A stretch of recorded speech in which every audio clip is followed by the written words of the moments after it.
बऱ्याच लोकांची अशा शंका असतात की आमच्या घरामध्ये वास्तुशास्त्राप्रमाणे आमचे सगळ्यांचे फोटो कुठे लावायला पाहिजेत.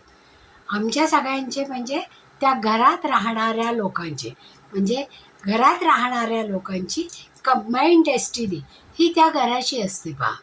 मग त्या घरामध्ये असणाऱ्या म्हणजे आई वडील, पती पत्नी, त्यांची मुलं, या सगळ्यांचे फोटो कुठे आणि कसे लावावेत. आता जेव्हा आईवडिलांची बेडरूम असेल त्यावेळेस, म्हणजे घरातल्या कर्त्या पुरुषाची बेडरूम ही नेहमी नैऋत्याला असते पहा.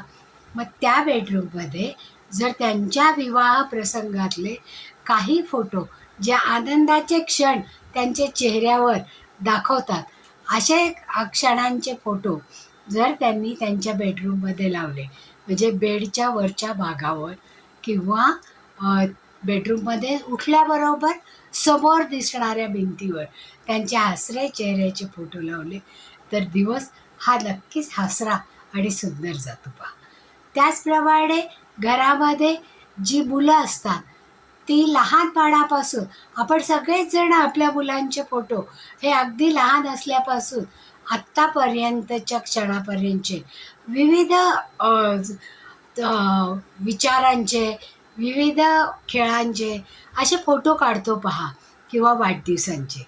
मग अशा वेळेस ते कुठे लावायला पाहिजे, ते त्यांच्या बेडरूममध्ये कोलाज करून, म्हणजे मध्ये एक छान त्यांचा फोटो की जो आत्ताचा फोटो आहे आणि त्याच्या आजूबाजूला जर लहानपणापासून मोठेपणापर्यंत, म्हणजे अगदी 1 वर्षापासून ते आत्ताचं वय जे असेल, म्हणजे समजा 15 वर्ष असेल, तर या 15 वर्षातले आनंद देणारे सगळे क्षण या कोलाज केलेल्या बोर्डवर जर लावले तर ते जास्त आनंदाचे क्षण देतात. म्हणजे असे फोटो पूर्वेकडे किंवा उत्तरेच्या भिंतीवर लावावे.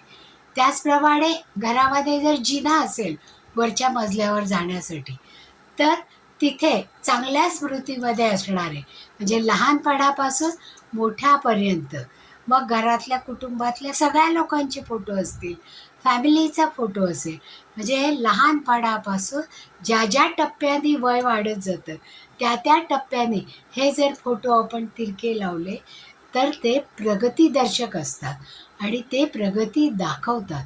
तर अशा या आपल्या घरातल्या कंबाईंड डेस्टिनी असणाऱ्या लोकांचे फोटो जर आपण उत्तरोत्तर प्रगतीसाठी या ठिकाणी लावले तर त्याचा नक्कीच जास्त उपयोग होतो. धन्यवाद.